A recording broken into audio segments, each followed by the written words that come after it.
on va voir l'exercice indispensable, l'exercice émotionnel indispensable pour réussir à perdre du poids durablement. Ce que je vais vous partager ce soir, ça va être quelque chose qui va beaucoup vous aider dans la gestion de vos émotions, qui va beaucoup vous aider dans votre rapport à l'alimentation et in fine, vous allez le comprendre, ou pour celles qui l'ont déjà compris, in fine, c'est ce qui va vous permettre à perdre du poids parce que bien évidemment, c'est pas possible de perdre du poids quand on a un rapport à l'alimentation qui nous amène à craquer, entre guillemets, à avoir des compulsions alimentaires, ce qui représente des apports caloriques très conséquents. On va parler de tout ça ce soir. Donc, je vais vous partager mon écran. Alors, est-ce que ça vous parle? Vous finissez par manquer de motivation quand vous essayez de perdre du poids.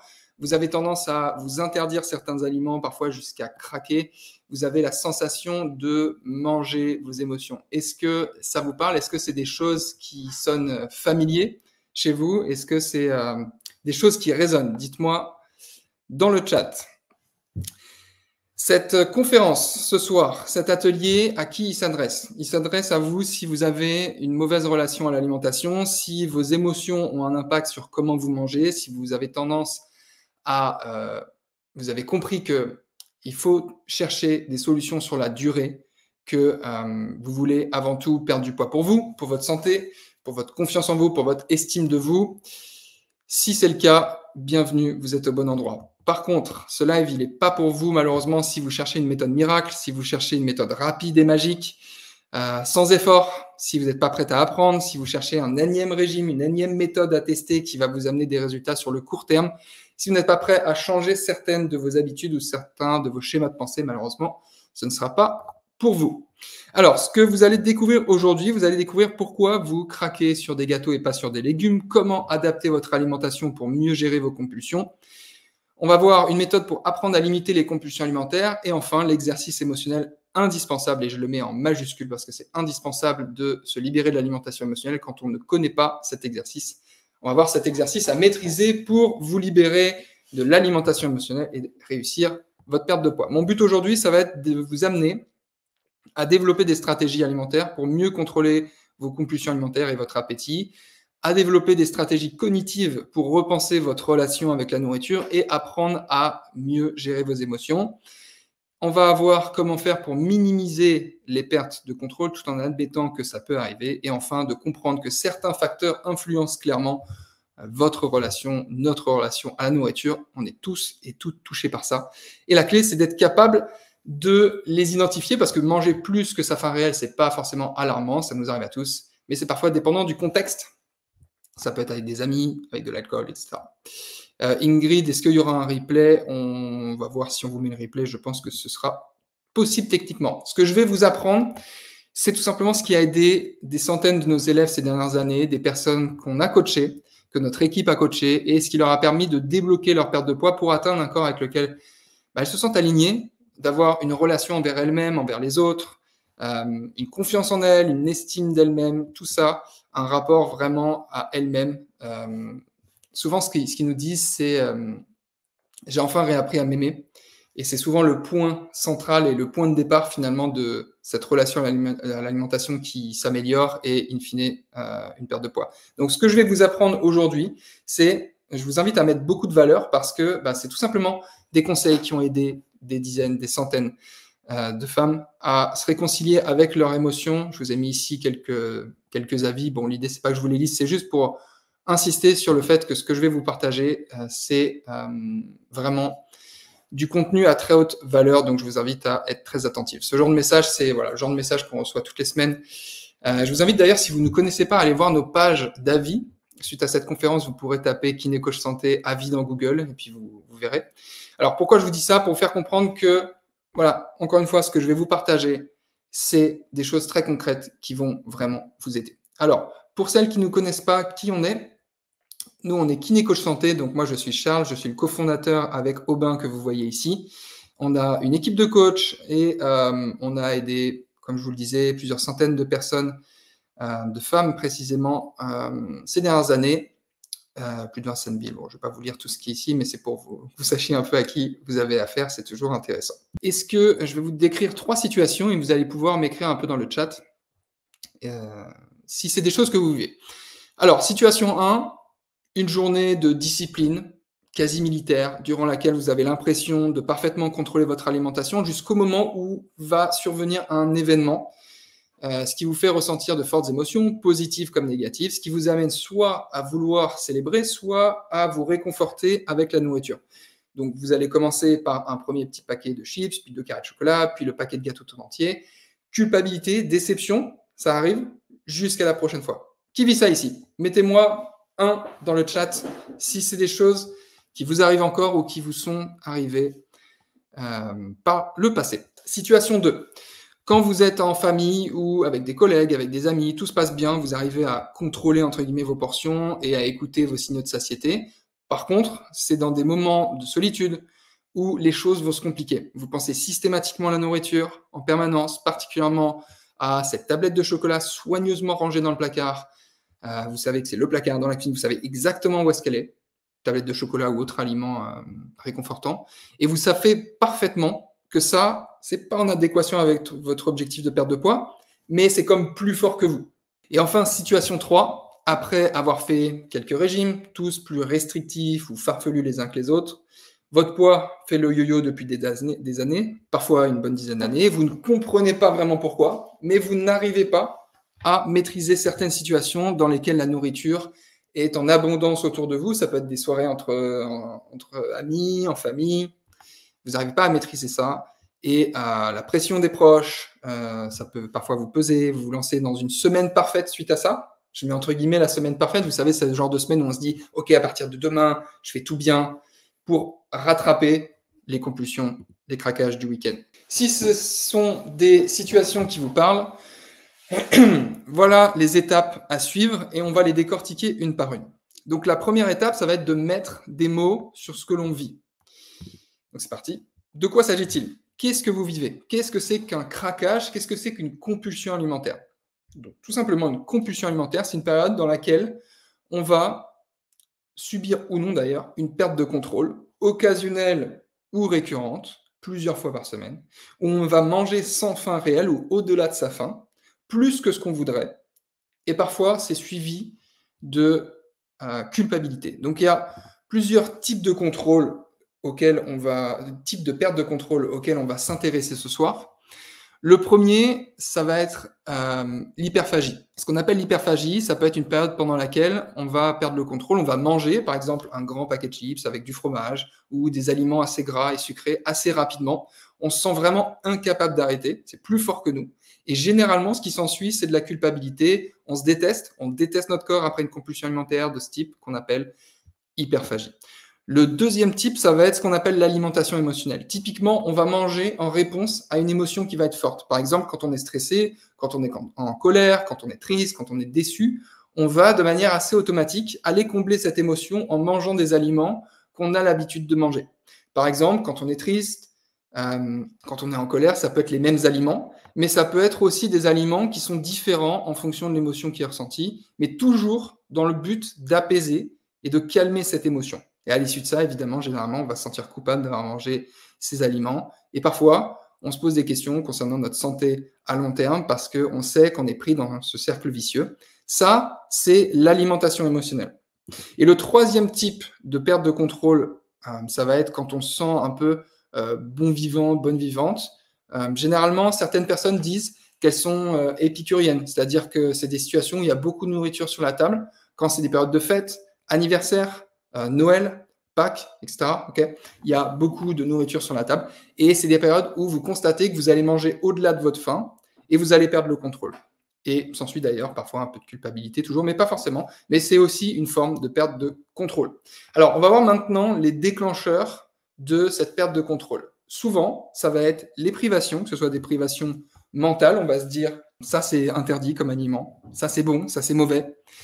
Et des privations alimentaires, c'est-à-dire qu'on va se restreindre et parfois trop se restreindre, plus qu'il ne faudrait, entre guillemets, pour perdre du poids, dans des quantités alimentaires restrictives. Et puis, sinon, les autres types de déclencheurs, comme on le disait à l'instant, c'est les émotions négatives, colère, peur, tristesse. Ok, vous connaissez bien ça. Alors, pourquoi se priver, ça ne fonctionne pas? Tout simplement parce que lorsqu'on se prive, on va tourner dans ce cercle vicieux, privation, Donc je me prive, je me dis: «Non, il ne faut pas que je mange cette tablette de chocolat, non, non, non». Donc ça devient une obsession, jusqu'au moment où on va craquer. Compulsion. Et donc suite à la compulsion, culpabilité, privation, et on tourne comme ça. Étape à suivre, donc numéro 1, mettre des mots sur ce que l'on vit. On passe donc à l'étape 2, adapter son alimentation pour mieux gérer ses compulsions. Donc bonne nouvelle, finalement, comment on va faire pour adapter notre alimentation? C'est finalement assez simple sur le papier, techniquement. C'est qu'on est sur l'alimentation de base pour être en bonne santé. Donc ça passe par avoir le plus d'aliments bruts, entiers, non transformés, des fruits, des légumes, des sources de protéines de qualité, viande, poisson, et évidemment de limiter fortement les plats préparés et les aliments industriels.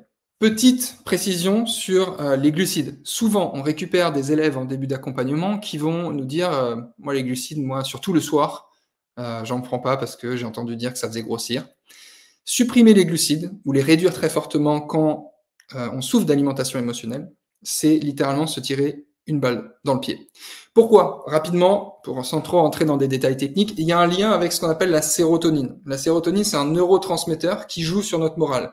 Donc, trop peu de glucides égale trop peu de sérotonine, égale davantage de risques de perte de contrôle. C'est pour ça que les régimes sans glucides, low carb, sont fortement déconseillés pour les personnes qui souffrent d'alimentation émotionnelle. Au-delà du fait qu'il soit frustrant pour tout le monde et qu'on n'est pas du tout obligé d'aller dans du low carb quand on veut perdre du poids. Mais particulièrement pour des personnes qui souffrent d'alimentation émotionnelle, c'est une très, très, très mauvaise idée. Comment composer ces repas? On se rappelle toujours la règle d'or, c'est toujours pareil, protéines et fibres d'abord, le reste ensuite. Si vous voulez une touche sucrée après le repas, vous pouvez manger un fruit, vous pouvez aller vous laver les dents si vous avez décidé que vous ne voulez plus manger, ça vous permettra d'avoir un goût sucré avec le dentifrice, de plus rendre visible la nourriture. Ça peut être un chewing-gum sans sucre, ok, ça c'est pour la petite touche sucrée. Mais les repas, globalement, il n'y a pas de mystère en fait. Protéines, fibres, volume alimentaire. Parlons des aliments déclencheurs. On a chacun notre propre liste d'aliments déclencheurs qui peuvent poser problème. Et pourtant, il y a toujours un point commun, généralement, vous aurez remarqué dans ces aliments, c'est qu'on fait rarement des compulsions de courgettes ou de carottes. Et pourquoi c'est si difficile de ne manger seulement qu'un seul gâteau quand on a finalement la boîte devant nous? Tout simplement parce que le corps humain, il a évolué pour favoriser les aliments qui lui sont le plus favorables. Donc le circuit de la récompense, c'est activé par le goût, par les arômes, par la texture, de manière à ce qu'on ait envie de renouveler l'expérience. Sel, gras, sucre, tout ça, en synergie, ça active le circuit de la récompense. Et certains l'ont bien compris. L'industrie agroalimentaire, elle cherche à optimiser le plaisir ressenti par le consommateur en jouant sur ce minutieux dosage de sel, de sucre et de graisse. Et souvent, vous croyez que vous êtes accro au sucre quand vous souffrez d'alimentation émotionnelle. Et vous avez vu que, généralement, les aliments, si vous regardez vraiment, les aliments sur lesquels vous allez avoir tendance à craquer, ça ne va pas être des aliments qui sont que du sucre. Vous ne mangez pas de la confiture à la petite cuillère. Généralement, ce sera des aliments riches en sucre et en graisse, voire en sel. C'est ce qu'on appelle le bliss point. Le bliss point, c'est ce minutieux dosage de sel, de sucre et de graisse. Et c'est l'association des trois, dans une fine proportion, qui crée le plaisir immédiat. Et les industriels sont très forts pour créer des produits qui n'existent pas, qui contiennent ce bliss point. Et c'est pour ça qu'on a tendance à surconsommer. Donc, comment adapter son alimentation pour mieux gérer ses compulsions alimentaires? On reste sur l'alimentation de base, fruits, légumes, micronutriments, volume alimentaire, protéines de qualité, et ça va vous aider. Apprendre à limiter les compulsions alimentaires. Il va falloir apprendre à déjà vous refamiliariser avec vos sensations de satiété. Compulsion alimentaire, ça veut dire, si je souffre de ça, ça veut dire qu'il faut que je redouble de vigilance pour rester connecté avec ces envies réelles. Parce que le cerveau est dans un mode, entre guillemets, automatique. C'est-à-dire qu'on outrepasse vraiment ces sensations de satiété. Donc, de faim et de satiété. Donc, il va falloir finalement redoubler de vigilance pour bien rester connecté. Le but, ça va être de respecter sa faim et d'arrêter de manger quand elle est comblée. Donc, de remettre de la conscience. Et ça passe par manger en pleine conscience. Je vous ai mis attention aux écrans, parce que ça, c'est quelque chose qui est souvent sous-estimé, voire pas très connu. Et il y a pas mal de données là-dessus. Lorsque on mange face à un écran, télé, ordi, téléphone, réseaux sociaux, on a tendance à moins prendre conscience de ce qu'on est en train de manger et donc à être déconnecté finalement de nos signaux de satiété. Donc, Quelque chose, la prochaine fois que déjà sur lequel vous pouvez noter, heu, quelque chose que vous pouvez noter pour la prochaine fois, vous avez, vous apprêtez entre guillemets «à craquer». Évaluez votre faim sur une échelle de 1 à 10, avant, pendant, éventuellement 15 minutes après le repas ou cette période de craquage. Et souvent, déjà juste de faire ça, de se dire: «OK, est-ce que j'ai faim à 3 sur 10?» Ça va vous permettre de prendre conscience et parfois ça peut vous aider à passer finalement à côté d'un craquage, tout simplement. Et ce qui fait que vous allez petit à petit prendre votre décision en étant honnête envers vous-même. OK, là, est-ce que j'ai faim ou est-ce que je mange de manière émotive? Et attention, même si vous en arrivez à craquer, la journée n'est pas foutue, OK? Lâchez le foutu pour foutu. C'est pas parce que vous avez craqué un jour que toute votre semaine est foutue, si vous avez un objectif de perte de poids ou juste même de maintien de poids. L'aventure continue, OK? Le bilan énergétique prime toujours. Pour celles qui sont pas encore très familières avec ça, c'est toujours combien de calories j'ai mangé à l'échelle de la semaine par rapport à combien de calories j'ai dépensé qui va déterminer si j'ai pris ou si j'ai perdu du poids. Ce qu'on appelle le bilan énergétique. Anticiper l'apparition de la faim. Qu'est-ce que ça veut dire? Ça veut dire que la faim, elle est fréquente et elle est normale et qu'il faut apprendre à la gérer. Donc, gérer la faim, ça passe déjà par avoir une alimentation rassasiante. Ne sous-estimez pas la collation. La collation est stratégique pour limiter les compulsions alimentaires qui sont liées à la faim. Est-ce que ça vous arrive, dites-moi dans le chat, ça m'intéresse, est-ce que ça vous arrive justement d'avoir des moments où vous allez manger plus que ce que vous voudriez juste parce que vous avez faim, mais finalement vous n'arrivez pas à contrôler une fois que vous n'avez plus faim? Je vais vous donner d'ailleurs une petite idée de collation. Finalement, même règle d'or, protéines, volume alimentaire, le top, c'est surtout si vous avez un objectif de perte de poids derrière, c'est fromage blanc 0% avec un petit édulcorant comme du sucralose, ça peut vous faire une petite touche sucrée. Et là-dessus, vous allez mettre un fruit, du volume alimentaire. Okay. Attention aux éléagineux, amandes, fruits à coque, tout ça, c'est des faux amis. Ils sont très caloriques, ils sont riches en graisse, et même s'ils ont des bienfaits, souvent on va les mettre en collation. Mais si vous avez faim, c'est vraiment des faux amis parce que ils sont très peu rassasiants en réalité. Juste un petit instant, je fais une petite pause dans ta vidéo pour t'indiquer que si tu trouves que ce challenge t'apporte de la valeur, que tu trouves que les conseils qui sont donnés sont intéressants, sont pertinents et que tu as peut-être envie d'aller plus loin avec nous, je vais tout simplement t'inviter à regarder en description de cette vidéo ou tout simplement à écrire kinecoachsanté.fr/coach sur ton navigateur, ce qui te permettra de discuter directement avec un coach de notre équipe pour voir si notre méthode peut s'adapter dans ton contexte de vie, t'apporter des conseils personnalisés et concrètement t'aider à atteindre ton poids de forme et à le maintenir à vie dans les prochains mois. Je te laisse terminer la vidéo tranquillement et au plaisir de t'aider et de te voir de l'autre côté. Donc, ce qui crée un aliment déclencheur, c'est principalement l'interdit qui est lié et qu'on va s'imposer soi-même. Donc, il va falloir que vous fassiez la paix avec les aliments déclencheurs. Et d'ailleurs, si vous avez de quoi noter, je vous invite à réfléchir rapidement, en 10-15 secondes, à noter c'est quoi les aliments qui vont vous déclencher ces pertes de contrôle. Les aliments sur lesquels vous avez tendance à craquer. Souvent, ça va être le chocolat, des gâteaux, tel type de gâteau. Mettez vraiment quel gâteau. Mais prenez conscience de quels aliments sont déclencheurs pour vous. Ce qu'il faut bien comprendre, c'est que pour briser le cycle de la compulsion alimentaire, il ne faut pas l'entretenir. Il y a de nombreuses études à l'appui qui montrent que supprimer temporairement les aliments qui sont problématiques, si les compulsions vont survenir très régulièrement, plusieurs fois par semaine, supprimer temporairement ces aliments, c'est vraiment quelque chose qui va vous aider. Dans ce contexte-là, c'est impossible de perdre du poids. Okay, la priorité, c'est d'abord de supprimer les compulsions. Et la littérature scientifique, elle semble indiquer qu'une période de quelques semaines déjà va vous aider à nettement atténuer les envies compulsives si vous vous tenez loin des aliments déclencheurs. Je vais faire un petit parallèle avec la cigarette. Je ne sais pas s'il y a des personnes qui fument ici, mais même celles qui ne fument pas, c'est assez facile de comprendre que si vous avez envie d'arrêter de fumer, tenez-vous loin des cigarettes.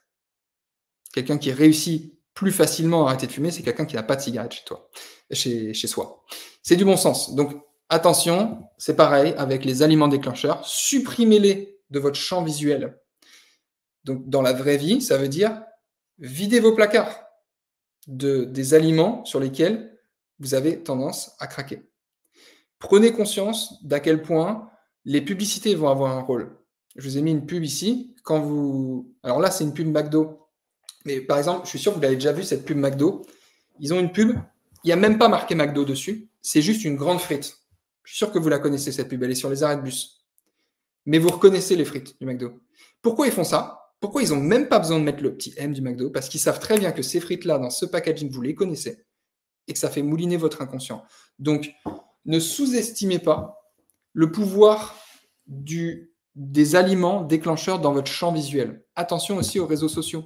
Les réseaux sociaux, quand vous allez consulter comme ça des comptes un peu de nourriture, tout ça, ça vous fait mouliner, si je peux parler de manière un peu informelle, ça mouline en arrière-plan. Donc, supprimez les aliments déclencheurs de votre champ visuel. Comment supprimer ces aliments déclencheurs? Donc, en rendant difficile l'accès à ces aliments, et faites la liste de ces aliments. Comment faire lorsque l'entourage, les gens qui vivent avec nous, ne veulent pas supprimer ces aliments? Alors, il y a plusieurs solutions à ça. Vous pouvez, dans la mesure du possible, opter éventuellement pour des goûts que vous n'appréciez pas particulièrement. Les personnes qui vous entourent, qui ont tendance à manger des aliments, où vous savez, entre guillemets, que ces aliments, vous devez vous en tenir loin, peut-être qu'il y a des goûts que vous n'appréciez pas particulièrement. Ça peut aider. Sinon, l'autre solution, et c'est plutôt celle qui va être la plus facile à mettre en place, ça va être d'expliquer calmement que ces aliments, c'est OK, que les gens qui sont avec vous, ils font ce qu'ils veulent, mais juste, vous ne voulez pas les voir. Et vous leur expliquez, j'ai besoin de ne pas voir ces aliments, de m'en tenir loin parce que j'ai tendance à perdre le contrôle dessus et que ça va contre mes objectifs de bien-être, de santé, de perte de poids, etc. Expliquez, parlez aux gens, parlez aux personnes avec qui vous vivez. Si vous vivez avec, généralement, c'est des personnes qui sont plutôt bienveillantes envers vous. Surtout les enfants. Souvent, on va nous dire, oui, c'est pas facile avec les enfants, etc., le goûter des enfants. Les enfants, ils sont pas faits pour manger des produits industriels.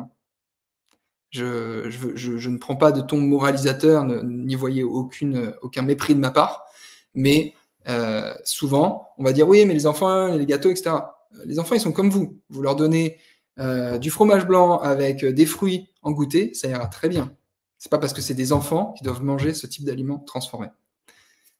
C'est OK s'ils le font, d'accord? Je ne suis pas en train de dire que c'est non plus trop néfaste, même si c'est pas forcément recommandable, surtout à l'enfance, en fait, parce qu'on va commencer à tisser très tôt ces liens avec l'alimentation.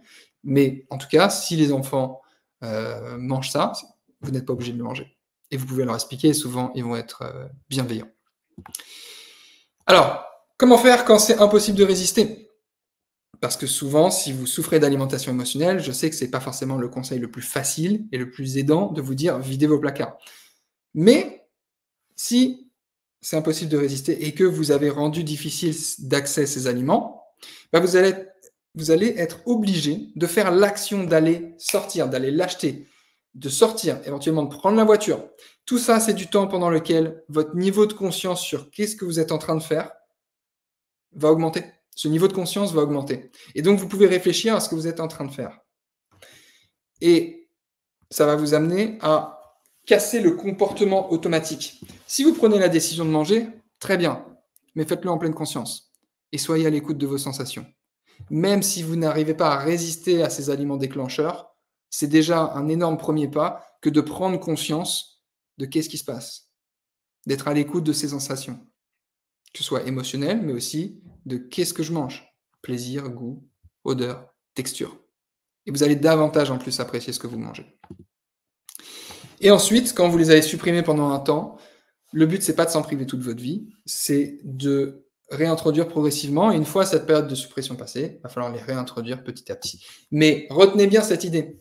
Si vous avez un objectif de perte de poids, que vous avez une relation conflictuelle avec la nourriture, faites de chez vous un espace sain et sécurisant. Chez moi, c'est là où j'ai ma routine, mes habitudes qui vont m'aider à atteindre mes objectifs. Et si je veux manger des aliments très caloriques dont je n'ai pas besoin, c'est dehors. C'est du bon sens. Pas de culpabilité, parce que quand je rentre chez moi, je suis de retour sur le chemin qui va me mener à l'atteinte de mes objectifs. Il y a pas mal d'études qui montrent que souvent, il ne s'agit pas vraiment de la motivation. Il y a vraiment ce truc de motivation versus environnement facilité. J'ai plus les termes exacts, mais l'idée que je veux que vous reteniez, c'est, à votre avis, qu'est-ce qui est plus facile? D'arrêter de fumer, encore une fois, quand j'ai plein de paquets de cigarettes qui traînent chez moi, que j'ai des fumeurs avec moi, ou est-ce que c'est plus facile d'arrêter de fumer quand je me suis créé un espace où ça ne sent pas la cigarette, où j'ai pas à vue de cigarette? C'est pareil pour l'alimentation. C'est exactement pareil. Donc chez vous, faites de chez vous un endroit safe, sécurisant. Donc les informations à retenir. Les aliments riches en graisse et en sucre, qui contiennent ce fameux bliss point, sont souvent ceux qui déclenchent les compulsions. Évitez ces aliments dans un premier temps, si besoin, puis réintroduisez-les progressivement au bout de quelques semaines dans un contexte positif, sécurisant, pour créer une association positive et plus vous sentir en danger en présence de ces aliments. Action à implémenter. Je veux que vous passiez à l'action. Créer 3 idées de collation protéinées, j'insiste sur protéinées, pour mieux gérer les fringales. C'est quand même, entre guillemets, un peu dommage de craquer sur des aliments transformés alors qu'en fait, c'est juste qu'on avait faim. Donc l'idée, c'est juste de savoir gérer sa faim. C'est une première bonne étape. La collation, souvent, va vous aider. Et faites vraiment, si vous ne l'avez pas encore fait, la liste des aliments déclencheurs. Ça va? Vous me suivez toujours? Donc, les étapes. 1, mettre des mots sur ce que l'on vit. 2, adapter son alimentation pour mieux gérer ses compulsions. 3, on a vu comment apprendre à limiter les compulsions alimentaires. Et là, maintenant, on va voir comment gérer ses émotions pour ne plus les manger avec ce fameux exercice émotionnel indispensable. Dites-moi dans le chat si ça vous parle, si ça vous aide, si vous êtes toujours avec moi et si vous êtes prête à passer à l'action avec cet exercice que je vais vous partager ce soir. S'il y a des questions, j'y répondrai après. Gérer ses émotions pour ne plus les manger. 3 points pour voir ça. 1, désamorcer le cercle vicieux. 2, comprendre ses émotions. 3, creuser pour trouver le problème à l'origine de ses compulsions alimentaires et travailler à le résoudre. C'est parti pour désamorcer le cercle vicieux. Ce qu'il va falloir désamorcer, c'est je vis une situation difficile, je trouve du réconfort dans la nourriture. Ça, quand on oscille là-dedans, tant que vous êtes là-dedans, ça va être quelque chose qui va être compliqué de finalement perdre du poids. Et le piège, c'est que, et c'est vraiment le problème des compulsions, c'est je me sens mal, je mange, je suis soulagé, puis je regrette, je culpabilise, ça m'énerve, et je vais remanger, et je tourne en rond comme ça. Soulagement temporaire, culpabilité, et on oscille dans tout ça. Est-ce que c'est des choses qui vous parlent? Est-ce que c'est des choses que vous vivez? Donc si oui, ce qu'on veut défaire, c'est cette association de je ressens une forte émotion, je vais manger. Comment? En remplaçant l'action. Donc je ressens une forte émotion et je fais une nouvelle action à la place de je vais manger. Ça peut être écrire ses pensées, appeler une amie, se mettre en mouvement. Il y a plein de choses, plein de techniques. Je vous ai mis plein de trucs. L'idée, c'est pas de vous approprier, de faire toutes ces techniques. Appropriez-vous celles qui vous parlent. Mais l'idée, c'est d'être capable et d'apprendre petit à petit à remplacer cette action. Le problème de ça, c'est que tout ça, c'est des pansements. Et que quand on fait ça, on n'a pas vraiment avancé. Parce que le but, ça va être de comprendre ses émotions. Et ce qu'il faut vraiment comprendre, c'est qu'il y a les situations, il y a les scènes de vie, ça va nous faire avoir des émotions, et ensuite, il y a notre manière d'y réagir. Nos émotions, on ne peut pas les contrôler. Contrairement à ce qu'on veut, entre guillemets, nous faire croire, on ne peut pas les contrôler. Les émotions, elles viennent d'un élément déclencheur, de nos pensées, notamment vis-à-vis de cet élément déclencheur. Et nos pensées, elles viennent de nos croyances, de notre éducation. On peut travailler sur ça. Mais on ne peut pas contrôler l'émotion quand elle est là. Quand il y a l'émotion, quand il y a le stress, quand il y a la colère, quand il y a la tristesse, ce que je peux faire, c'est de mettre un pansement. Je peux mettre de la méditation, je peux mettre de l'hypnose, je peux mettre des trucs comme ça. Mais on ne vient pas travailler sur la source. Par contre, ce que je peux contrôler, ça va être les situations et, vous l'avez compris, la manière d'y réagir. Donc, c'est notre responsabilité de faire de notre mieux dans des situations données et de modifier notre façon d'interpréter nos émotions. Et c'est là que tout se joue. Il faut être capable d'écouter vos émotions. Et en écoutant vos émotions, vous allez petit à petit comprendre, identifier les situations qui déclenchent ces émotions. Et le but, ça va être de maîtriser ces situations ou de les éviter un maximum dans un premier temps. Si quand je vais au bureau, il y a mon patron qui me fait vivre un enfer, me fait des pressions, bah, j'ai deux solutions. Soit je pars, je quitte ce job, c'est pas forcément la situation la plus facile à court terme, soit j'apprends à travailler sur l'interprétation de ce qu'il va me dire. Et contrairement à ce qu'on peut parfois penser, il y a beaucoup de choses à faire sur notre manière de réagir aux choses. Parfois, il y a certaines personnes qui vont vous dire quelque chose, ça vous passe par-dessus la tête. Parfois, d'autres personnes, on va leur dire la même chose, elles vont fortement être affectées par ça. Et le problème, c'est simplement de subir ces émotions. Lorsqu'on on subit, bah, ça ne nous permet pas de les comprendre. Et si on ne les comprend pas, ça ne nous permet pas de travailler dessus. Et les pensées, elles vont, elles viennent, les émotions qui sont rattachées à ces pensées, tout ça, ça vient. Mais le problème, c'est quand on n'a pas analysé cette pensée, d'où elle venait. Pourquoi cette pensée, elle tourne en boucle? Pourquoi ces émotions, là, tout le temps, tout le temps, tout le temps? Pourquoi tout le temps, tout le temps? Tant qu'on n'a pas mis de la conscience là-dessus, bah, ça va revenir. Et si ça revient, et que je n'arrive pas à contrôler ça, bah, je vais rester dans cette alimentation émotionnelle. Il faut apprendre à gérer vos émotions, et pour apprendre à gérer vos émotions, il faut les comprendre d'où elles viennent. Donc, comment faire pour plus se laisser maîtriser par nos émotions? Comment faire pour progresser et se libérer? Il faut utiliser cet exercice qui est indispensable pour arrêter de manger ses émotions et donc de débloquer sa perte de poids. Alors, je vais vous envoyer les supports, les exercices suite à cette présentation. N'hésitez pas à prendre un papier avec vous et vous allez pouvoir noter en même temps cet exercice.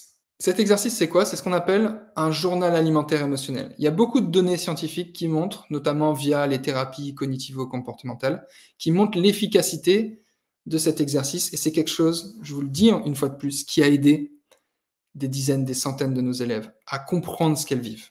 C'est-à-dire, qu'est-ce que ça veut dire faire un journal alimentaire émotionnel? Ça veut dire, lorsque je mange de manière émotive, je vais documenter ça.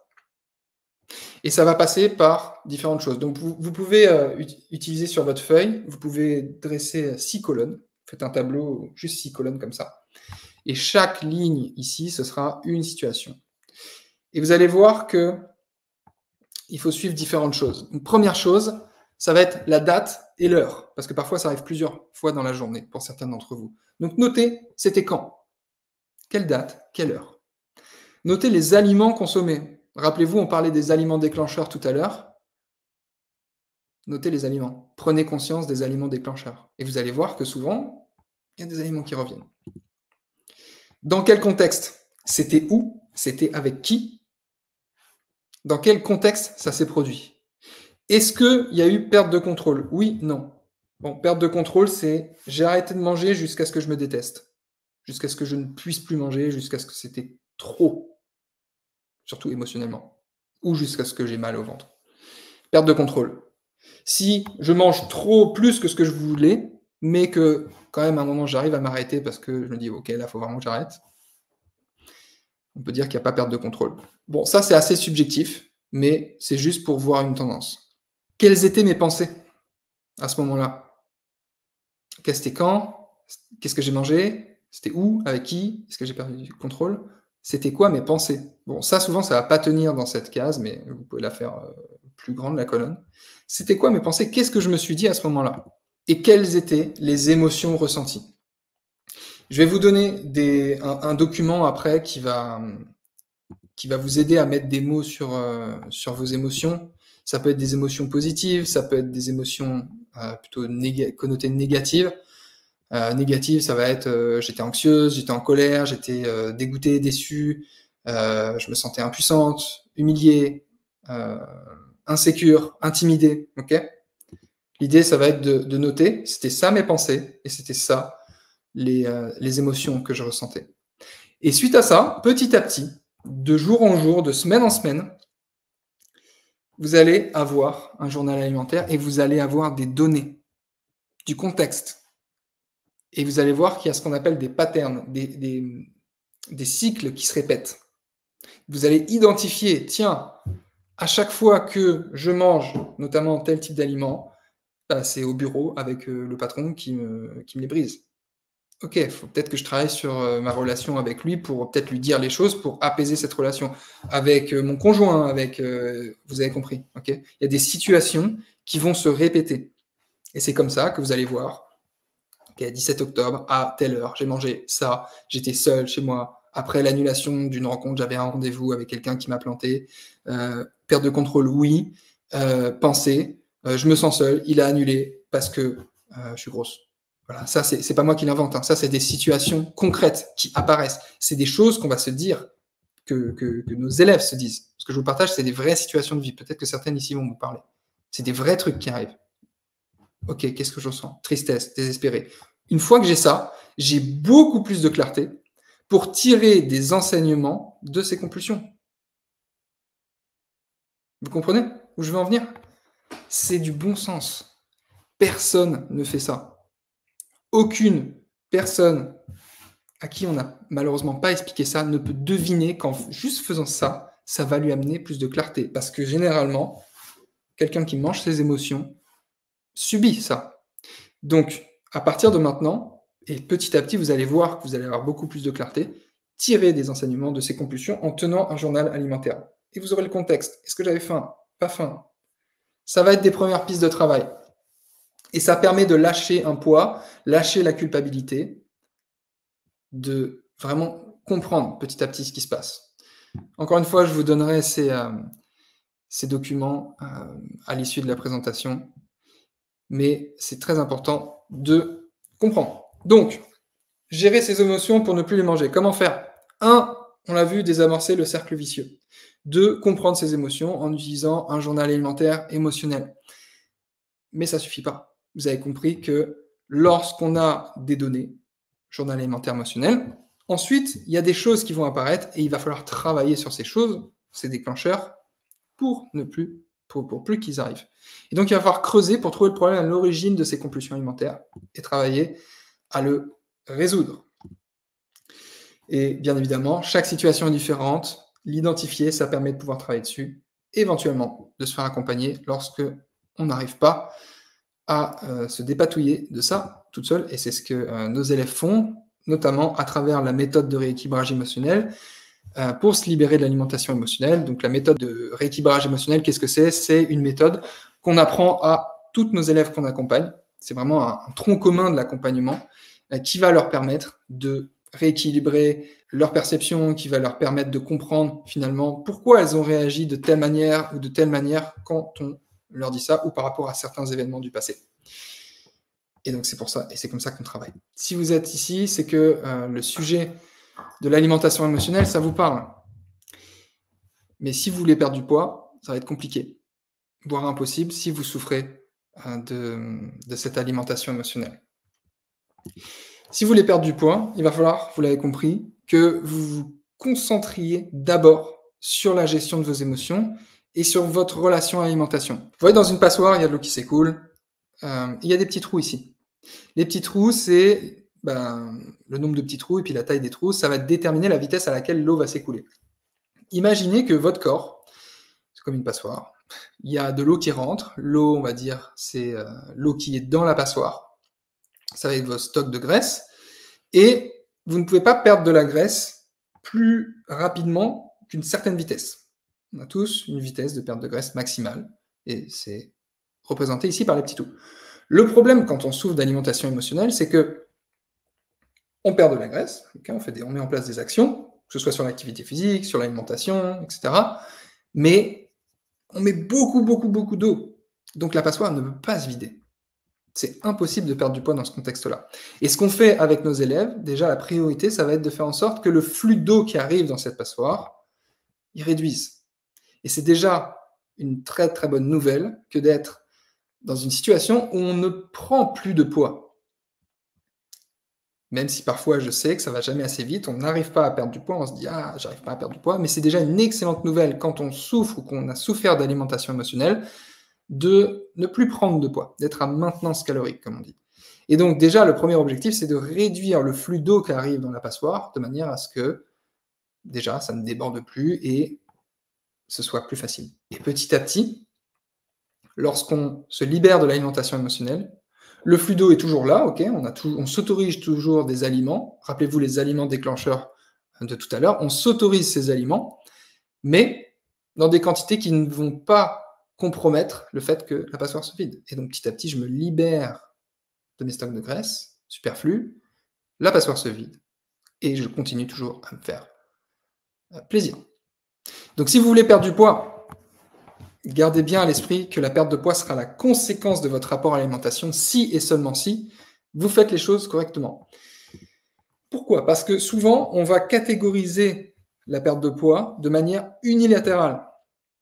Le problème, c'est que le surpoids, tout ça, ce sont des problèmes qui sont multifactoriels. Les émotions, on est d'accord pour dire que c'est le point central. Je viens de vous l'expliquer. S'il y a trop d'eau qui rentre dans la passoire, ça va être impossible de perdre du poids. Mais une fois qu'il n'y a plus trop d'eau qui rentre dans la passoire, on l'a vu, déjà la première étape, c'est qu'on arrive à maintenance calorique. Et le problème de ça, c'est que ça ne nous aide pas à perdre du poids. Juste, on ne souffre plus d'alimentation émotionnelle. Mais ce n'est pas parce qu'on ne souffre plus d'alimentation émotionnelle qu'on va perdre du poids. C'est deux choses différentes. Donc, les 3 piliers de la perte de poids durable, comme on les enseigne à nos élèves, ça va être de savoir gérer leurs émotions pour ne plus les manger. Et les 2 autres piliers sont bien évidemment indispensables parce qu'on va passer par la gestion du bien-être. Si vous savez gérer vos émotions, vous n'avez plus un rapport conflictuel avec la nourriture, mais que de l'autre côté, vous ne savez pas gérer votre temps, vos niveaux d'énergie, vos niveaux de stress, votre sommeil, ça va être compliqué de perdre du poids. Et si de l'autre, les 2 ici, de l'autre côté, les 2 piliers sont bons, si vous n'avez pas une réelle stratégie de perte de graisse, parce que ce qu'on veut, c'est perdre de la graisse et pas perdre du poids, ça demande de faire les choses correctement. Si vous n'avez pas cette stratégie, vous ne perdrez pas de poids. Juste, vous aurez des niveaux de bien-être qui vont augmenter, vous ne mangerez plus vos émotions, mais encore une fois, ça ne suffit pas pour déclencher une perte de poids. Et c'est pour ça qu'on travaille sur chacun de ces 3 piliers avec l'équipe Kiné Coach Santé. J'espère que cette vidéo t'a plu, j'espère que tu en as tiré de la valeur. Si tu souhaites en savoir plus sur notre accompagnement, voir comment est-ce qu'on pourrait t'aider à perdre une dizaine de kilos d'ici les 4 prochains mois, te sentir mieux dans ton corps, t'apaiser, te sentir mieux émotionnellement, reprendre confiance en toi, remettre les vêtements qui te plaisent vraiment, alors je vais t'inviter à cliquer sur les liens qui se trouvent en description de cette vidéo ou à écrire kinecoachsanté.fr/coach sur ton navigateur. Cela te permettra de discuter directement avec un coach de l'équipe, de voir si notre méthode peut s'adapter dans ton contexte de vie et tout simplement d'avancer éventuellement ensemble ou t'apporter des recommandations personnalisées. Je te dis à très vite. Pense aussi à t'abonner et à nous laisser un petit commentaire sous cette vidéo et je te dis à très bientôt.